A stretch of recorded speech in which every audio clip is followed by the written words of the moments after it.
하나님의 말씀 마태복음 1장 12절 보시겠습니다.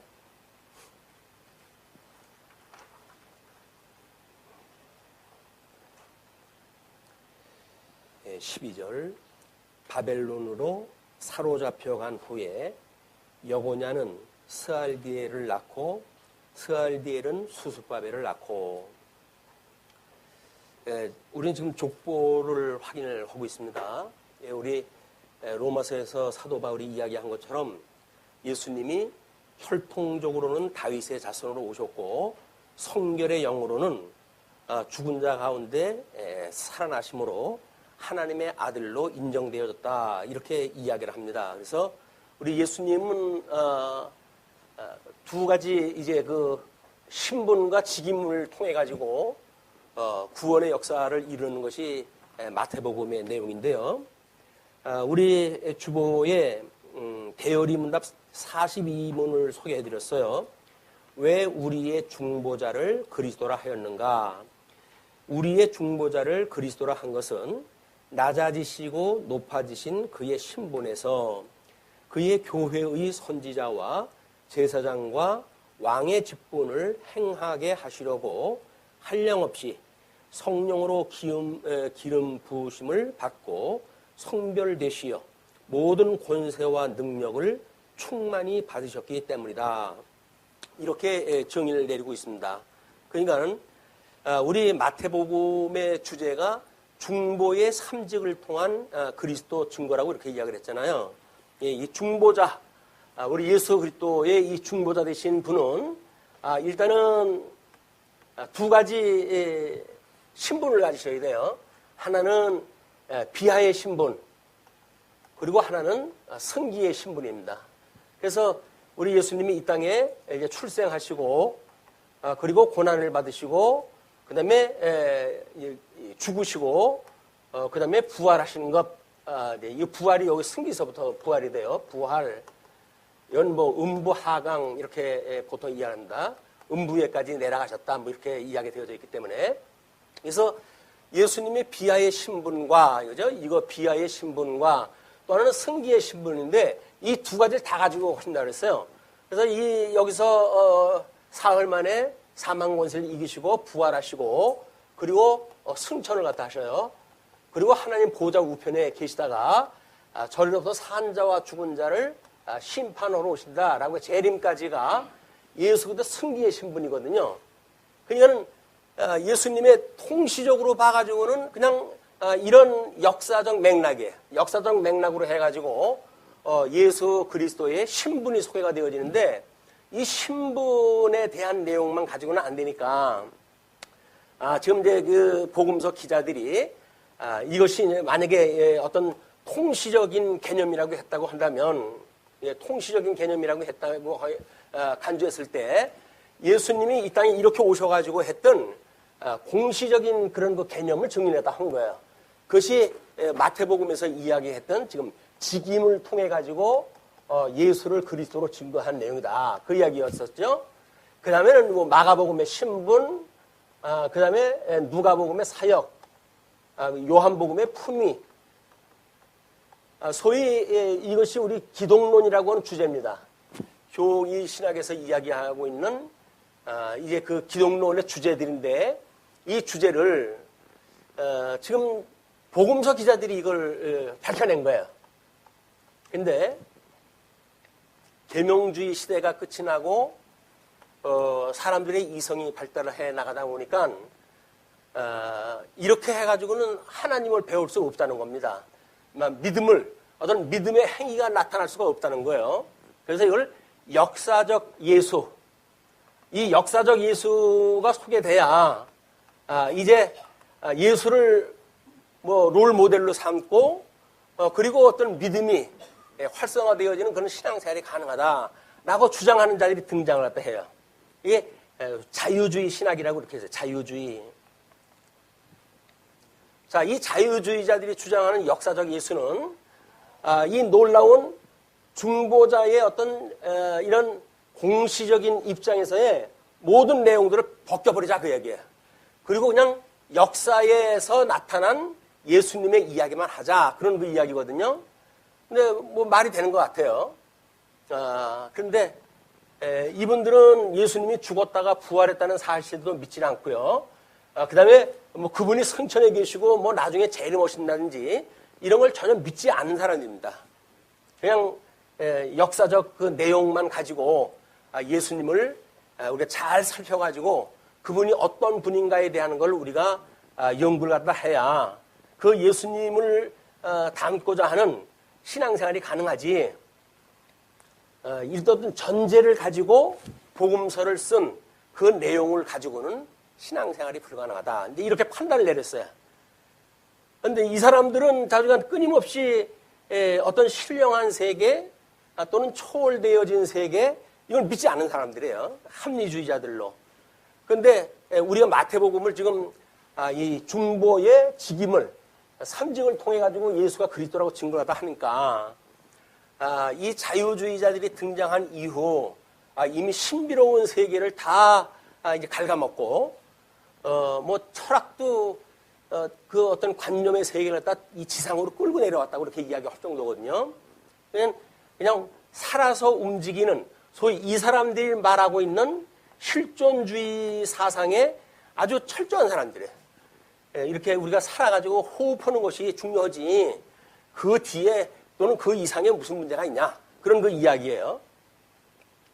우리 옛날 어른들이 뭐 하루 세 끼 먹는 것이 뭐 벼슬을 하는 것보다 낫다고 그렇게 이야기하다 하는데 왜냐면 실존이라고 하는 거는 지금 살아 움직이는 거 아닙니까? 살아 움직이는 것이 중요하지. 그러니까 보이지 않는 세계에 이것이 뭐가 중요하냐 이런 그 이야기예요. 이거는 이제 현재까지 끌고 와가지고 모든 성도들을 실존주의자들로 만들어가기 시작을 합니다. 그래서 뭐 이런 사상이고 철학이고 골치 아픈 그런 거 세계가 필요 없어요. 그냥 내가 때 되면 뭐 먹고 그리고 뭐 즐기면 되지.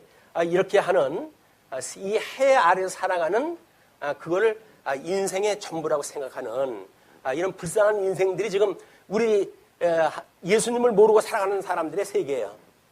자, 그러면 우리 예수님의 이런 그 통시적으로 해가지고의 어떠한 신분을 가지고 있는가, 비하의 신분과 승기의 신분을 가지고 계신다고 한다면 아까 우리 주보에 있는 걸로 읽으니까 뭐라 그랬죠? 이걸 가지고 주님의 몸된 교회에 그 다음에 저 직임, 뭐 우리 선지직, 왕직, 제사직 이거를 수행할 수 있는 능력을 하나님께로 받았다는 거예요. 예수님이 이걸 받으셨어요. 근데 이제 하나님은 우리 예수님은 보좌 우편에 계시잖아요. 하나님께 이거를 통치하도록 받으셨는데 예수님이 지금 하늘에 계셔요. 그런데 주님의 몸된 교회는 어떻게 이걸로 통치하도록 하실까요? 성령을 보내주셔가지고 직임을 여기서 뭐 우리 목사요, 장로요, 집사요 이 직임을 주어가지고 주님의 몸된 교회를 세워가도록 되어져 있는 겁니다. 그러니까 지금 교회에서 이런 삼직을 가지고 있는 것이 의미가 없거나 또는 자기적으로 인간들이 만들었거나 그런 내용이 아니라는 거예요. 이거는 원래 예수님이 가지고 계신 삼직에 대한 거를 어떻게 천상에서 성령을 통해 가지고 주님의 몸된 교회 이 성도들 중에 이런 걸 픽업을 갖다 해가지고 하나님이 선택을 갖다 해야 불러내셔서 각양 은사를 줘가지고 주님의 몸된 교회를 섬기는 일이 실질적인 상황이에요. 이걸 우리 천상사역이라고 이렇게 이야기합니다. 그리스도의 천상사역. 이거는 지금 성령께서 해가지는 교회에서 일어나는 역사예요. 이것이 우리 주님의 몸된 교회 또는 장로 교회에서는 특별히 뭐 당회를 구성했다 해가지고 교회의 대표, 교인의 대표를 선출했다 하고 노회에서 목사를 파송을 했다 해가지고 교회의 대표를 삼아가지고 이 쌍방간의 대표가 모여가지고 교회 전반에 정치를 갖다 해가는 일이 장로교회의 정치 원리예요. 그렇기 때문에 장로님이 세워지지 않은 교회를 무조직교회라고 이렇게 이야기합니다. 10년이 됐든 20년이 됐든 상관이 없어요. 100명이 모였든 200명이 모여든 상관이 없어요. 조직이 안 됐을 때 그건 미조직 교회라고 이렇게 이야기를 하거든요. 왜 우리가 교인 뭐 30명 이상이면 이렇게 장로님을 세워가지고 대표로 해가지고 대의 정치를 다 하는가? 이것이 장로교의 근본적인 원리예요. 그러니까 대표성이라고 하는 그 이야기는 요즘도 뭐 우리 국회의원이 각자 국민의 대표라고 이렇게 이야기도 하잖아요. 그래서 각자가 의결기관이다 이렇게 이야기했다 해요. 그 이야기는 뭐냐면 이 대표 한 사람이 모든 교인을 대표를 갖다 하는 사람이기 때문에 그래요.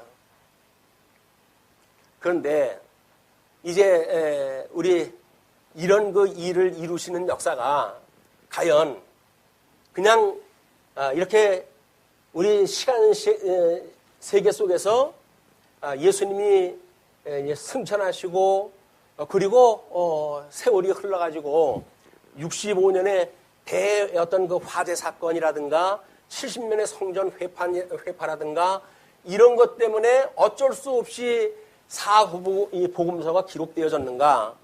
그 문제예요, 이제. 이 사람들의 말처럼 이 복음서의 저자들은 이미 신학적인 어떤 자기네들의 세계를 복음서라고 하는 데다가 더 씌워놨기 때문에 이거를 보고는 예수님에 대해서 우리가 잘 알 수 없다 이 이야기가 되어지는데 사실이 그러할까? 이것이 지금 우리가 1장, 2장에서 확인하는 내용이에요. 이 근거가 뭐냐? 이 근거가 이미 구약성경에 이야기되어졌다는 겁니다. 구약성경에 그 예언되어진 대로 예수님이 중보자로 오셨다는 이야기가 우리 논리로 이제 소개가 되어지는 거예요. 그 중에 성경대로 출생하셨던 예수, 1장과 2장의 내용인데, 먼저 1장의 내용이 이제 다윗의 자손과 동정녀로 잉태한 예수였었고, 지난 시간에 이제 한 족가로 1번에 아브라함과 다윗의 자손 예수, 그거를 11절까지 확인했다 했습니다. 바벨론의 포로로 끌려갈 때까지예요. 자, 하나님께서는 아브라함을 불러가지고 노아의 12대 손을 갖다 불러가지고 똑같이 양대 언약을 주셔요. 복을 주시고 그 다음에 생육하고 번성하고 그 다음에 땅을 정복하고 그리고 다스려라 라고 하는 아담에게 주어졌던 걸 모형적으로 보여주는 역사가 이 아브라함에게 줬던 언약이에요. 그러니까 아브라함의 역사만 이렇게 자세히 들여다보게 되면 실체적인 우리 이 아담에게 주어졌던 언약을 모형적으로 우리가 이걸 이해할 수가 있는 거야. 자, 그러니까는 아브라함과 다윗의 자손 예수 그리스도의 세계라고 이렇게 소개가 되었단 말이에요. 그런데 아브라함으로부터 다윗 때까지 우리가 이 천년의 세월이라고 했어요. 이 천년의 세월은 지금 14대에 이르는 기간이에요. 그런데 이 다윗이 와가지고 모세 오경을 통해 가지고 언약되어진 대로 이 하나님 나라가 지금 이루어져 가고 있는데 이게 언약 자손들의 선민국가라고 우리가 이름을 붙였어요. 선민국가, 이스라엘이라고 하는 선민국가입니다. 그런데 다윗이 와가지고 창건이 되어졌지만 곧 분국이 되어졌고 그리고 이에 바벨론의 포로로 끌려가고 그리고 회복이 되어졌다라고 하는 것이 에스라로부터 에스더서까지 에스라, 느헤미야, 에스더서까지 역사적 회복이 소개가 되어져 있어요. 그런데 이걸로만 끝난 것이 아니라 회복이 되어졌다는 걸 모형적으로 보여줬는데 이것이 아브라함의 후손이 실체적으로 이루어진 건 예수님 오실 때까지 계속돼요. 그거를 지금 이야기를 하는 겁니다. 바벨론의 포로로 끌려갔을 때 여기죠. 여기에 지금 12절에 이야기하는 것이 바벨론으로 사로잡혀간 후에 여고냐는 스알디엘을 낳고 스알디엘은 수룹바벨을 낳고 그래서 이 수룹바벨이라고 하는 인물이 결국 우리 바벨론의 포로로 끌려갔다가 다시 회복을 했다 해가지고 성전 회복을 했다 하는 그런 그 일을 맡았던 총독으로 임명이 됐어요. 그래가지고 왔던 이 인물이에요. 근데 이 수룹바벨을 낳는데 문제는 다른 성경하고 조화의 문제 이제. 그냥 이렇게 역사적으로 해가지고 수룹바벨이라고 하는 인물이 성전 회복을 했다 하는 일에 종사했다 했다. 이걸로만 끝나는 문제가 아니라 우리 주보에 거기 법적 왕통과 신적 왕통의 관계를 소개를 해드렸죠. 일단 마태복음의 계보 그 아래 보시게 되면 다윗과 솔로몬 그리고 여고니아가 연결되어지는 것이 11절까지의 내용이었어요. 그런데 여호와 기인의 저주로 인해 가지고 지금 이 여고냐는 여기서 이제 유수되어졌던 여고냐라고 하는 인물인데, 이 여고냐라고 하는 인물은 여고니아라고 하는 이름으로도 불리고 또는 고니아라고 하는 이름도 불리고 이런 몇 가지의 이름으로 성경에서는 혼용해서 쓰고 있는 이름들이에요. 그런데 이 인물이 하나님께 저주를 갖다 하시기를 뭐라냐면 여호야긴도 마찬가지입니다. 여호야긴. 그러니까 이 인물에 대하여 하나님께 저주를 갖다 해가지고 무자할 걸 약속을 갖다 했어요. 무자할 것. 너는 자녀가 없을 거야. 자, 우리는 그동안 고엘 제도를 통해 가지고 꺼져가는 등불을 마저 끄지 아니하시고 상한 갈대를 마저 꺾지 아니하시고 하나님의 이 언약이 계승되어진 걸 공부했다 했어요. 자, 여기는 지금 우리 1장에서 나온 거는 왕직에 대한 이거를 지금 어떻게 성경대로 이루어져 가고 있는 걸 확인하다 하고 있는 중이죠. 물론 여기서 이제 우리 제사직도 마찬가지예요. 이 제사직도 제사직은 레위 지파를 통해 가지고 계속 되어져 있으니까 이건 특별한 언약이 없어도 이건 계속 되어져 왔어요. 그리고 이제 선지직에 대한 거는 하나님께서 특별히 하나님께서 그때 불러가지고 선지자를 보내는 거거든요. 이건 하나님께서 보내는 거예요. 그거를 이제 우리가 교회 정치에다가 적용을 했다 할 때 노회라고 하는 곳으로부터 교회 목사를 파송을 허물어 해가지고 객관적인 지교회의 이 통치를 갖다 하도록 하나님께 하셨다. 이런 원리예요. 자, 그런데 여기서 이렇게 여고냐가 저주를 받아가지고 아들이 무저한다고 약속이 되어졌는데 성경을 보니까는 우리 12절에 그렇게 나오잖아요. 바벨론으로 사로잡혀간 후에 여고냐는 스알디엘을 낳고 스알디엘은 수룹바벨을 낳았다고 그렇게 나와져 있어요.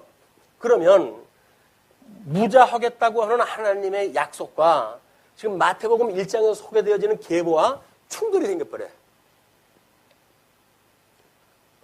이것이 그 도표로 소개해드렸던 법적 왕통과 신적 왕통의 관계라는 이야기입니다. 하나님께서 이 다윗 아들의 솔로몬 때에 솔로몬의 형인 나단이 있었는데 바세바가 4명의 아들을 낳는데 2명은 이 계보에 언급이 안 됩니다. 그런데 솔로몬과 나단이라고 하는 두 사람을 통해 가지고 이 계보를 이어가셔요. 지금 우리는 다윗이 솔로몬을 낳고 솔로몬이 르호보암을 낳고 이렇게 쭉 소개가 되어졌거든요. 이건 솔로몬 계보를 딴 그런 그 이야기예요. 그런데 이 무자하다고 저주되어진 내용과 이 왕통이 한꺼번에 해결할 수 있는 방법은 나단 지파로부터 이 나단 계통으로부터 양자를 드리지 않으면 해결할 수 있는 방법이 없어요. 그것이 지금 그 도표를 가지고 소개를 갖다 해드린 겁니다. 그거는 물론 마리아와 요셉과의 관계라든가 또는 예수 그리스도의 신성과 인성이라든가 이런 여러 가지 복합적인 예표적인 그런 의미가 있어요. 그건 도표를 잘 확인하다 해보셔야 됩니다. 그렇게 되어 있기 때문에 메시아는 신성과 인성을 이제 하나님 앞에 충족되어야 되는 그런 인물이어야 되고 또 우리 이제 그 뒤에서 읽겠지만은 처녀에서 출생이 돼야 되고 그리고 다윗 지파로부터 나와야 되고 이렇게 해가지고 두 가지가 또 충족이 돼야 돼. 그러니까 충족돼야 하는 조건들이 꽤나 많아요. 이런 충족돼야 되는 이 사건들이 많은데 과연 자유주의자들 이야기처럼 이 우리 복음서의 기자들이 이런 복합적인 걸 다 염두에 두고 이 글을 썼을까? 그렇지 않다는 거예요. 성령의 감동을 받아가지고 우리 이제 복음서를 기록했다 했는데 그거를 역추적을 갖다 해 가다 보니까 이렇게 비밀스러운 이야기들 풀리지 않을 수밖에 없는 이런 역사적인 사실들이 예수 그리스도의 출생으로 해가지고 모든 게 풀려나간 거예요, 이게. 이건 우리가 보고 있는 이 중보의 직임을 통해 가지고 예수 그리스도로 증거하는 내용은 도저히 인간이 해갈 수 없는 방법, 하나님께서 언약을 하셨기 때문에 하나님께서 친히 해가시지 않으면 안 되는 이런 방법으로 이걸 해가셨다는 거예요. 우리 그 앞에서 아마 그 10절에 보게 되면 히스기야는 므낫세를 낳고 므낫세는 아몬을 낳고 이걸 우리 확인했잖아요. 그럼 이제 히스기야라고는 그 인물은 하나님 앞에 기도를 갖다 해가지고 15년이라고 하는 생명이 연장이 됐어요. 그리고 그 다음에 므낫세를 낳는데 므낫세는 8살에 등이가 돼요. 그렇다고 한다면 15년 연장을 받지 않았다고 한다면 므낫세는 세상에 없었겠죠. 근데 우리는 이런 거를 보고 뭐라고 그러냐면 하나님이 언약을 하셨는데 하나님의 언약이 이루어지겠지. 기도를 했다고 꼭 15년 연장시켜 주셨겠냐? 라는 이야기를 간혹 하잖아요. 기도 무용론을 주장하는 사람들의 이야기예요. 그런데 여러 가지 방법, 뭐 고혈 제도라든지 여러 가지 방법을 통해 가지고 이 계보를 이어가는 방법이 있잖아요. 그런데 히스기야가 기도를 했기 때문에 안 했기 때문에 므낫세가 이 땅에 출생했고 출생하지 않았고 이런 논리는 논리의 비약입니다. 자기가 그런 소원이 있으면 하나님 앞에 기도하는 거지. 그걸 마치 히스기야가 기도를 해가지고 15년 생명 연장이 되어졌고 그리고 므낫세를 출생했다 했다. 그래서 히스기야가 므낫세를 낳고라고는 계보가 연결이 되어졌다라고 주장하는 것도 그렇고 그렇다고 해서 기도를 안 한다고 해가지고 계보가 이어지지 않느냐라고 하는 이야기도 기도와 상관없는 논리에 그게. 근데 우리는 기도가 필요 없다고 주장하는 자들이 가끔 그런 억지의 논리를 갖다 펴가지고 멀쩡하게 기도 생활 잘하는 성도들의 기도를 못하게 만드는 거예요, 이게. 이런 폐해가 성경을 우리가 다각도로 이걸 확인을 하지 않으면 그 사람들의 수평적인 설명에 우리는 빠져들어갈 수밖에 없어요. 맞네. 기도했다고 15년 연장이 됐고 그래서 므낫세가 주어졌다고 한다면 하나님이 이 히스기야가 기도 안 했으면 므낫세가 없었고 그럼 계보가 끊어져서 하나님의 언약이 끊어졌겠네? 이렇게 주장을 갖다 할 거 아니겠습니까? 그런 게 아니란 말이에요. 다 기도가 필요해가지고 기도를 갖다 했고 그렇게 해서 하나님께서 15년의 생명 연장을 해주셨고 그럼 므낫세가 출생을 한 거예요. 그렇게 해서 히스기야의 기도가 쓸데없는 기도를 한 게 아니란 말이에요. 그렇죠? 그렇다고 해서 전적으로 기도했기 때문에 안 될 일이 되어진다는 이야기도 아니에요. 하나님의 뜻이 히스기야를 통해서 므낫세를 낳도록 계획을 가지고 있었기 때문에 히스기야한테 기도할 마음도 주었고 그 마음을 따라서 기도를 갖다 했고 그래가지고 15년 생명 연장을 받았고 그리고 므낫세가 출생이 됐다라고 하는 거를 하나님이 절대 주권자니까 주권자이신 하나님이 모든 걸 주권적으로 해가시되 누구를 통해서 인간을 통해 가지고 일을 다 해가신다는 거예요. 그럼 우리는 하나님이 이걸 이걸 하신다 이렇게 이야기를 했어요. 하나님이 하시는 거야. 하나님이 하신다. 누구를 통해서 인간으로 하여금 하게 해서 되어진다는 거예요. 우리는 하나님의 절대 주권을 이야기해가지고 인간이 마땅히 해야 될 일들을 포기하는 일이 마치 믿음이 좋거나 이런 걸로 스스로 오해를 해서 신앙생활을 하다가 잘못되어져 있는 저런 말씀을 듣게 되어지게 되면 신앙생활을 포기하게 되어지는 겁니다. 성경은 끊임없이 일용할 양식으로 우리가 접근이 돼야 돼, 이걸. 어느 날 이걸 다 배워가지고, 이제 뭐 나 다 알았어. 라는 걸 끝나는 게 아니에요. 지난번에도 말씀을 드렸지만, 요한계시록 22장에 가게 되면, 영원한 세계에 들어간데도 불구하고, 영원한 생수를 공급받잖아요. 그 이야기는 하나님의 영원한 은혜가 아니면 아니라는 거예요. 사도 바울이 섰다 함도 아니요, 이루었다 함도 아니다. 그런 그 이야기가 스스로 우리가 교만에 빠지게 되면 내가 섰고 뭐 다 이루었고 라는 생각이 들어가지고 나는 여기서 멈춰도 상관없어 라고 이야기하는데 그렇지 않아요. 성도들의 모든 은혜는 하나님께서 내려주시는 한량없는 그 은혜에 의해서 이게 되어지는 거지 어떤 호주머니에다 넣고 살아가는 믿음이 아니다. 이런 걸 오해를 하게 되면 뭐 이제 우리가 가지고 있는 믿음에다 뭘 저것 쌓아가지고 뭐가 만들어져 가는 걸로 착각을 하는데 그렇지는 않다. 말씀을 우리가 끊임없이 일용할 양식으로 우리가 먹게 되면 하나님께서 우리의 믿음을 키워도 가시고 또 그걸 유지케도 하시고 이렇게 해가시는 것이 저 주권자이신 하나님이 하신다는 이야기입니다. 그리고 우리들로 하여금 성도들로 하여금 그렇게 하게 하신다. 그냥 하게 하시는 것에서 은혜를 깨달아야 이런 일들이 하나님 앞에 감사하면서 할 수가 있는 거 아닙니까? 근데 왜 그런 것들이 게을름을 펴지게 될까요? 감사가 떨어져 버리는 거예요.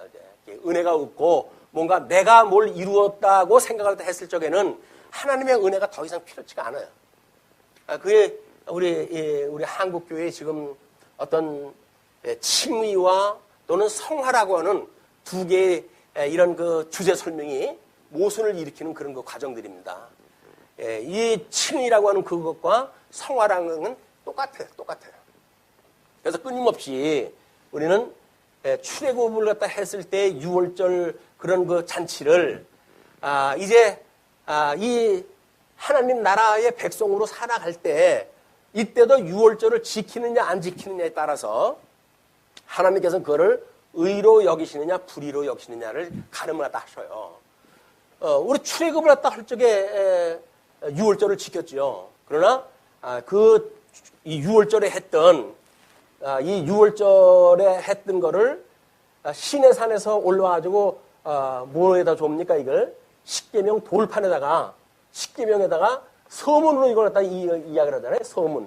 서문이 뭐예요?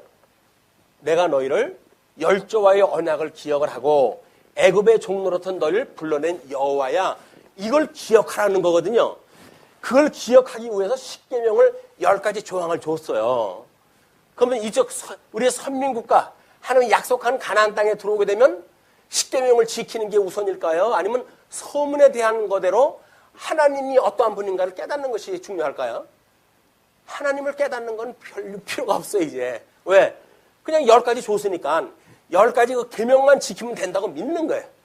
이렇게 하면 되고 저렇게 하면 된다라고 하는 그걸 따라가지고 율법주의가 양산이 되어지는 겁니다. 예수님 우리 오시고 우리 신앙생활도 마찬가지예요. 똑같은 것이 뭐냐면 우리는 예수 그리스도로 말미암아 세례를 받았다고 그러잖아요. 이 세례 받은 것이 하나님 나라의 예수님과 함께 살아가는 성도의 삶은 뭐로 이것이 세례 받은 것을 기억을 갖다 합죠? 세례 받은 거를 성례. 그냥 성례 무용론을 주장하는 사람들도 마찬가지예요. 아니 요즘 같은 세상에 뭐 수만 명, 수천 명이 모이고 이러는데 언제 그걸 성례를 다 하냐. 이렇게 이야기를 했다 해가지고 그걸 별것 아니라고 생각을 하는데 이스라엘 백성들이 저 십계명의 서문을 가지고 우리 열조와의 언약을 기억을 하시고 하나님께서 애굽의 종노릇한 너를 불러낸 여호와야. 그런 우리들이 섬겨야 되는 하나님이 어떠한 분인가를 깨닫게 하셔서 그분이 기억나면 우리가 계명을 지키죠. 하나님이 좋아하는 걸 따라서 하게 되겠죠. 그러나 그런 서문에 있는 정신이 없다고 한다면 여기서 별하별 십계명을 다 지킨다고 한들 하나님이 그 좋아하실 리가 없잖아요. 그냥 하나님께서 그걸 배척을 하시는 거예요. 계명을 갖다 지킨다고 자랑하는 그런 이스라엘 백성들한테 내가 너희들 드리는 그 제물로 해가지고 입에서 냄새가 나고 코에서 냄새가 난다 라고 할 정도로 그걸 배회가 다 하시는 거예요. 왜? 정성이 없어요. 하나님이 뭘 좋아하는지를 모르고 그냥 행위만 남으니까 이것이 우리들의 어떤 목적적 가치와 수단적 가치가 뭔지를 가름하는 이야기들이에요. 신앙생활도 마찬가지입니다. 우리 어떤 목적 가치가 뭐예요? 목적적 가치가 우리 하나님을 경외하는 거란 말이에요. 경외하는 것. 오직 하나님 한 분만을 경외하는 일인데 그러면 이 경외하기 위해서 이쪽에서 우리들이 어떻게 살게 되어진다고요? 즐거워하는 거예요. 즐거워. 즐거워함. 하나님 한 분만으로만 즐거워하는 거예요. 이게 수단적 가치란 말이에요. 이게 수단적 가치와 목적적 가치가 어떤 상관관계를 가지고 있는지를 우리가 살펴봐야 우리 성경 말씀을 읽어가면서도 나름대로 우리가 목적을 취할 것 아니면 수단으로 취할 것 이런 걸 구분 갖다 할 수가 있기 때문에 이런 내용을 성경을 우리가 이해하고 구조적으로 이해하는 문제가 매우 중요하다. 자, 그러면 이제 세부 내용입니다. 제가 감기가 걸려가지고 목소리가 조금 크지 않으면 입이 벌어지질 않아요. 침이 말라가지고 이해하시기 바랍니다. 자, 그렇게 하고 13절 보세요. 13절로 16절 선민국가 회복 때까지 예수 출생까지의 족보예요. 그러니까 선민국가 회복 때로부터 그러니까는 우리 여기서 스룹바벨로 통해 가지고 이제 회복이 되어졌는데 성경 마태복음은 그 이후의 역사도 소개가 되어지는 거예요. 여기에는 물론 중간기 역사니까 그 중간기 역사에 다니엘서의 그 예언이 이루어져야 되고 그것이 마카비 왕조로 해가지고 이루어진다고 그랬어요. 그리고 하스몬 왕조로 해가지고 예수님 올 때까지 이것이 계속되어지고 예수님 오셨을 때는 비로소 헤로드 왕국으로 해가지고 연결이 되고 있잖아요. 이런 지경에 예수님이 저 유다의 지파로부터 와야 된다고 하는 이걸 주장하는 이런 이 왕은 유다 지파로부터 와야 된다고 하는 약속입니다. 유다 지파로부터 왕이 출생이 돼야 된다는 거예요. 이건 왕직에 대한 이 설명은 너무나 지금 충분하게 되어져 있는 거죠. 어떻게 왕직으로 해가지고 예수님이 이 땅에 오셔야 되는가. 이것이 바로 그리스도를 증거하는 하나님의 독특한 방식이었어요. 13절에 수룹바벨은 아비옷을 낳고 아비옷은 엘리야김을 낳고 엘리야김은 아소르를 낳고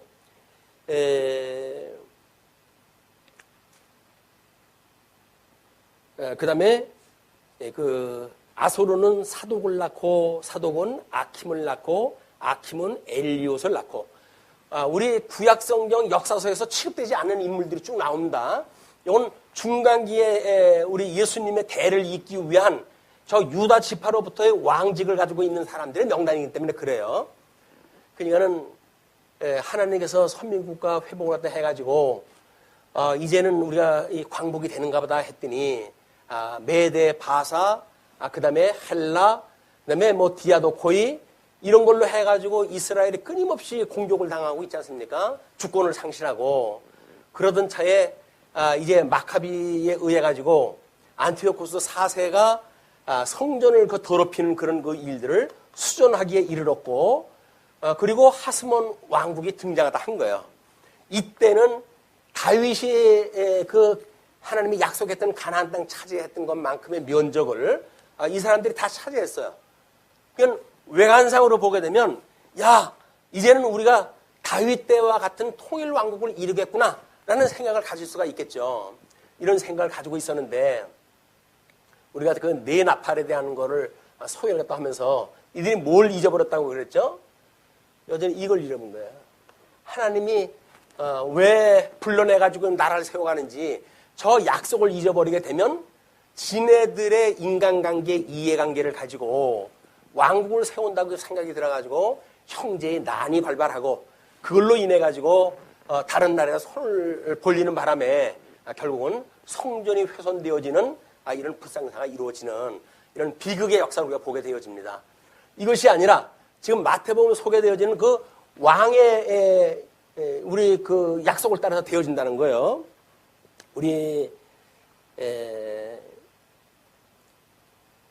그렇게 해가지고 그 다음에 15절 엘리옷은 엘라사를 낳고 엘라사는 mat단을 낳고 mat단은 야곱을 낳고 야곱은 마리아의 남편 요셉을 낳았으니 마리아에게서 그리스도라 칭하는 예수가 나시니라.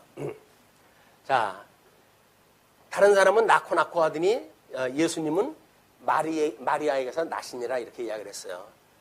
자, 우리는 아담을 하나님께서 창조를 하시고 그리고 에덴 동산으로 이를 불러들여가지고 이 에덴 동산에서 하나님 앞에 불순종을 인해서 내쫓게 되잖아요. 이게 우리 죄의 종으로 이게 살게 되어진 거예요, 이게. 그래서 인류의 기원은 어떻게 되어지는가라고 봤을 때 아담은 창조되어진 사람이에요. 그 이후에 태어난 사람들은 출생되어진 사람들이에요. 그래서 우리는 인간의 기원을 창조 출생설이라고 이렇게 명명을 해요. 아담은 창조가 되어졌지만 아담 이후의 모든 인생들은 아담으로부터 출생되어졌다 그 이야기예요. 그래서 이 창조 출생설을 이야기를 해요. 어떤 분들은 뭐 지금도 창조설을 이야기하는 사람도 있고 출생설을 이야기하고 유출설을 이야기하고 있는 여러 가지 재론이 있는데 성경 신학에서 이야기하고 있는 것은 창조 출생설을 이야기를 한다. 아담은 6일째 창조가 되어졌고 그리고 여기서 죄의 종으로 추방이 되어진 뒤에 여기서부터는 출생되어지기 때문에 시편 기자는 이렇게 이야기를 하죠. 우리가 이런 악 중에 우리가 잉태가 되어졌고 그 다음에 죄 중에 출생이 되어졌습니다. 이렇게 고백을 해요. 그러니까 이 세상에는 어떠한 사람이고 죄가 없는 사람이 없어요. 출생할 때로부터 이미 죄인으로 출생이 되어지는 거예요. 아니 내가 헌기 없는데 왜? 우리 억울할 수도 있어요. 근데 할 수 없어요. 왜냐면 우리 조상 아담이 이미 죄 중에 우리를 잉태했기 때문에 우리는 죄인이에요. 죄 중에 출생이 되었기 때문에 우리는 이 죄인이라고 그러는 거거든요. 우리 행위하고는 아무 상관이 없어요. 그래서 아담 이후의 모든 인생들은 죄의 종으로 그냥 살아가는 거예요. 여기서 우리 예수님이 오셔가지고 우리를 구원하시는 것, 이것이 구속사역이라는 이야기입니다. 이제 우리 예수님 때부터 아담 때까지 다 거슬러 올라갔으니까 그 이후에 이렇게 한번 보시죠. 그런즉 17절입니다. 모든 대수가 아브라함부터 다윗 때까지 14대요. 다윗부터 바벨론으로 사로잡힐 때까지 14대요. 여기까지가 또 14대예요. 그리고 사로잡혀가지고 우리 예수님 오실 때까지가 14대다 해가지고 설명을 합니다. 바벨론으로 사로잡혀갈 때까지 14대요. 바벨론으로 사로잡혀간 후부터 그리스도까지 14대더라. 뭐 자세히 보게 되면 몇 사람을 빼기도 하고 그렇게 되어졌어요. 이 족보가. 근데 그 이야기는 뭐 성경학자들마다 해석이 여러 가지가 있는데 다윗의 히브리어로 숫자를 보게 되면 14가 나온답니다. 그래서 이 다윗 왕국의 이게 여명기, 다윗 왕국의 흥한기, 다윗 왕국의 쇠퇴기 이렇게 나눠놓기 위해 가지고 14대로 나눴다고 주장을 하시는 분들 이야기가 대체로 받아들여지고 있어요. 이거는 뭐 별 의미는 없습니다. 14대로 해가지고 지금 우리 선민국가 하나님께서 아브라함 때로부터 선민 언약자손이라고 했던 그 언약자손을 어떻게 섭리해 가는가를 대강으로 좀 소개가 되어진 거예요.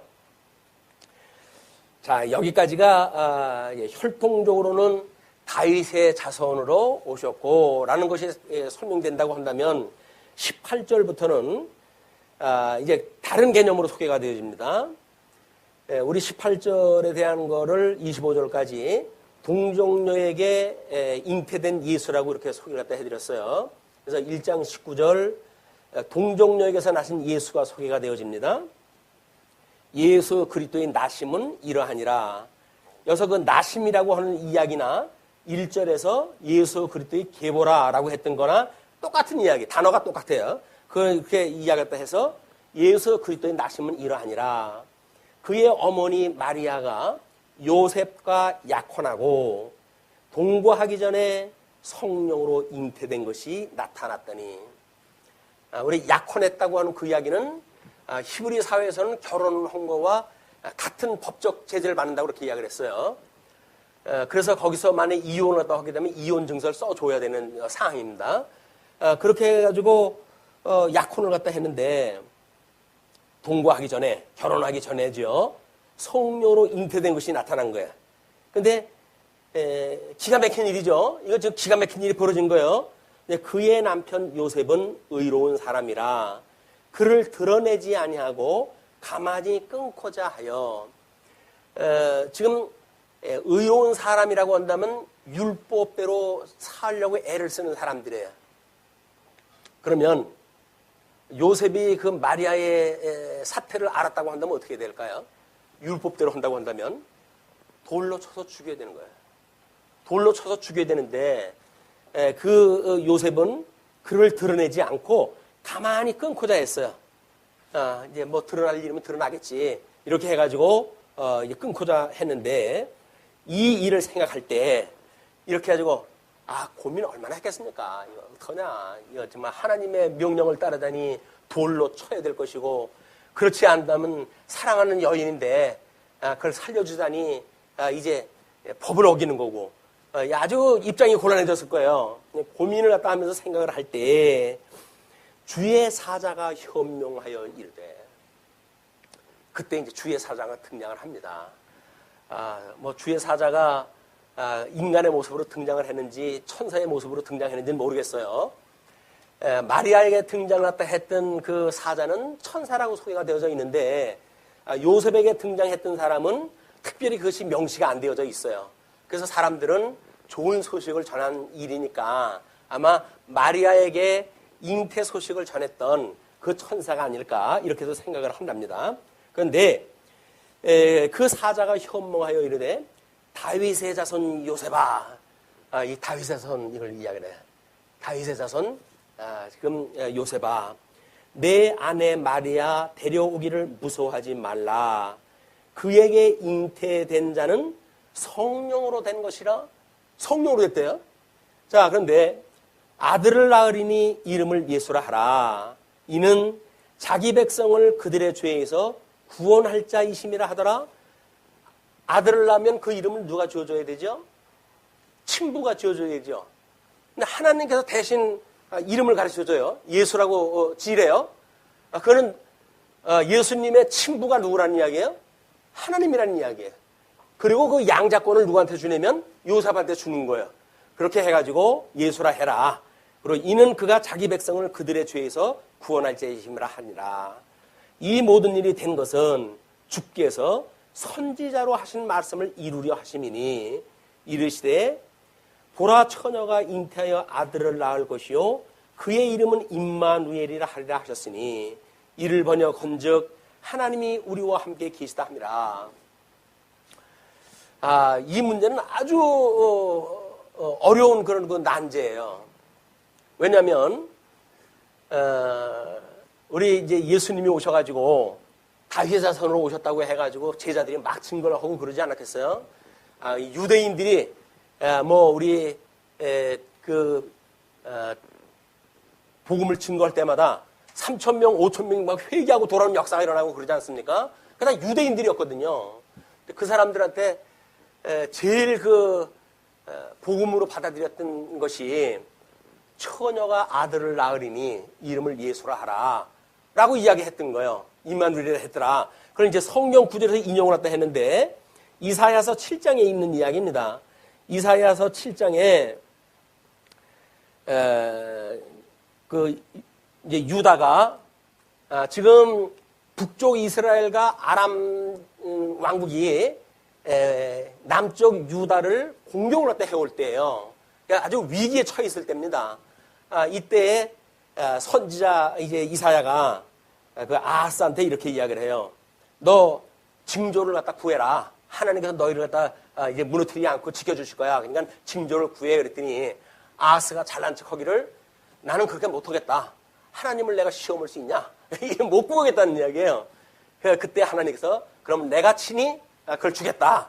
라고 해가지고 주신 메시아 예언이 14절로 16절까지 소개가 되어지는데 14절의 이야기가 그겁니다.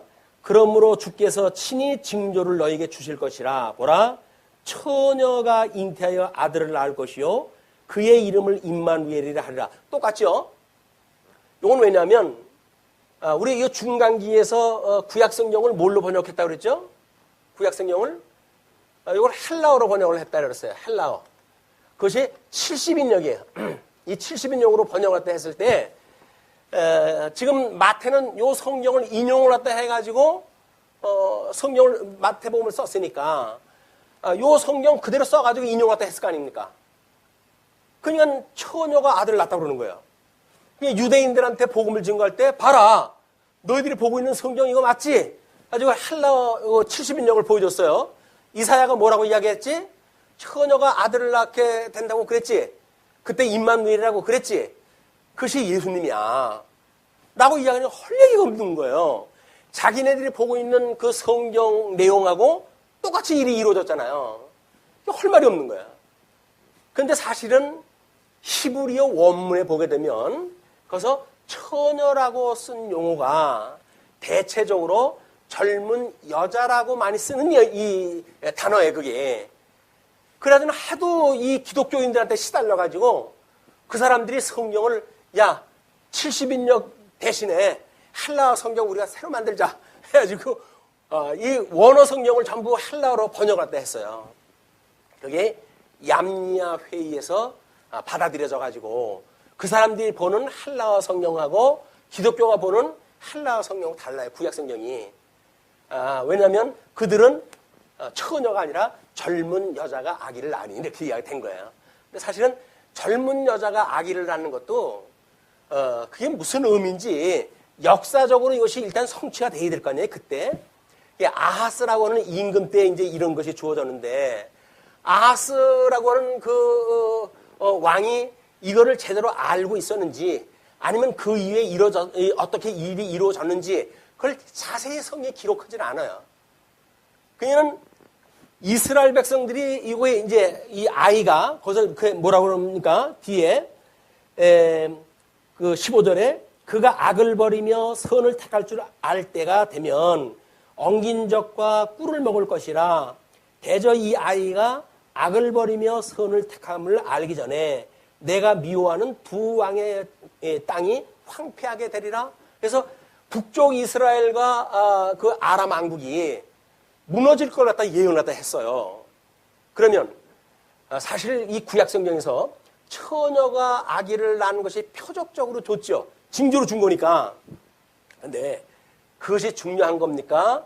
아니면 아기가 자라가지고 한 3살 정도가 보통 된다고 그래요. 이 표현에 의하면. 그러면 3살 정도면 3, 4년 안에 뭐가 그게 결과가 드러난다는 이야기 아니겠습니까?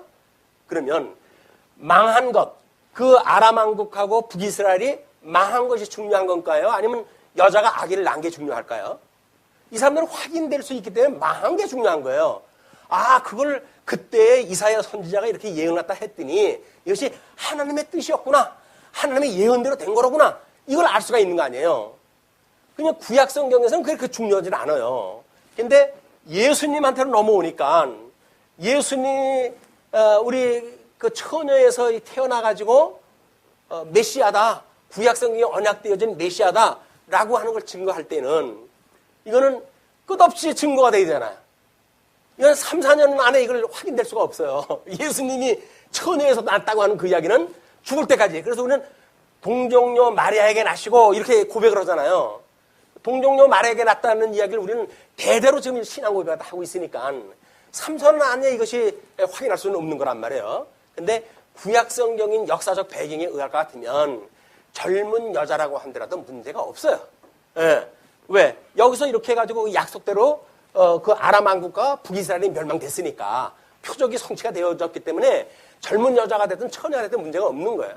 근데 우리는 이제 신약 성경에서는 70인역을 번역을 갖다 해가지고 이 기록이 되어졌기 때문에 이걸 표적으로 그냥 기록을 해야 될 거 아니겠습니까? 그냥 동정녀 마리아에게 나셨다라고 하는 걸 강조하게 되어진 거예요.